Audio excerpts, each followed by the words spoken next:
Every day, thousands of people drive Highway 401 between Trenton and Toronto. For most people, it's simply just a highway. But there's a stretch of this highway with a history that is deeply connected to the men and women who died serving Canada. It is known as the Highway of Heroes. The story begins during Canada's mission in Afghanistan. After the terrorist attacks of September 11, 2001, Canada joined the international effort in Afghanistan. Canadian Forces members began deploying, and by 2002, the country was facing the devastating reality of bringing its fallen soldiers home. The repatriation flights arrived at Canadian Forces Base Trenton. From there, the fallen were transported by hearse to the Ontario Coroner's Office in Toronto. The journey was about 172 kilometers along Highway 401. And then something happened that wasn't planned by the military or the government. Canadians started showing up. They gathered on overpasses. They stood along the side of the highway. Firefighters, police officers, veterans, families, and ordinary Canadians came out carrying Canadian flags, sometimes in the middle of the night, just to watch the procession pass. They weren't there because they had been ordered to. They were there because they wanted those who had died serving Canada to know that their country had not forgotten about them. The practice continued as more Canadian soldiers were killed in Afghanistan, and their remains were brought home through Trenton. Soon, people began calling that stretch of Highway 401 the Highway of Heroes. The name became so widely used that the Ontario government eventually made it official. On August 24, 2007, the 172-kilometer stretch between Trenton and Toronto was formally dedicated as the Highway of Heroes. The highway itself kept its official designation as the Macdonald-Cartier Freeway, but the Highway of Heroes name became a permanent part of Ontario's landscape. Signs were unveiled along the route in September 2007.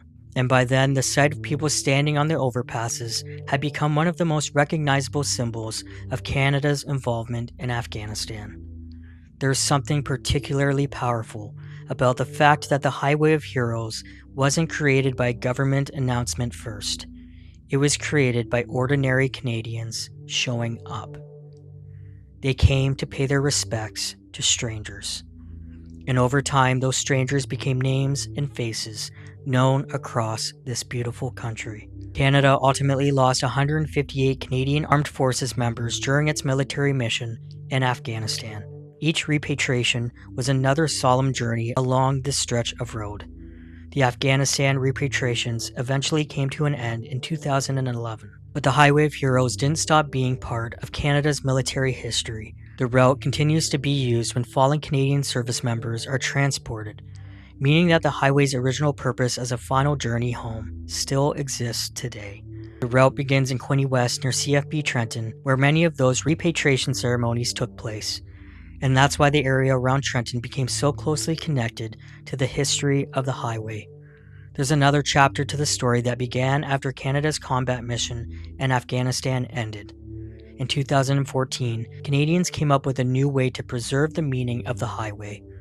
The Highway of Heroes Tree Campaign was created with the goal of planting 2 million trees across Canada, including approximately 117,000 trees along the Highway of Heroes itself. Those trees were envisioned as a living memorial to Canadians who had served in uniform.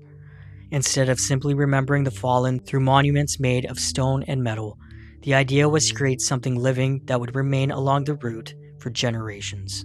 Today, when you travel the 401 between Trenton and Toronto, you're traveling along a road that carries an extraordinary piece of Canadian history. The people standing on the bridges aren't there every day anymore. The war in Afghanistan is over. The repatriation ceremonies that made the highway famous have largely become part of the past. But the name remains, and so do the memories. The Highway of Heroes isn't really about the asphalt, the bridges, or the signs. It's about what happens when Canadians saw a hearse carrying one of their fallen soldiers and decided to stop what they were doing, stand on a bridge, raise a flag, and say goodbye. For a country as large as Canada, thousands of strangers found a way to come together along one road. And that's how a section of Highway 401 became something much more than a highway. It became a memorial to the brave men and women who lost their lives to protect our country.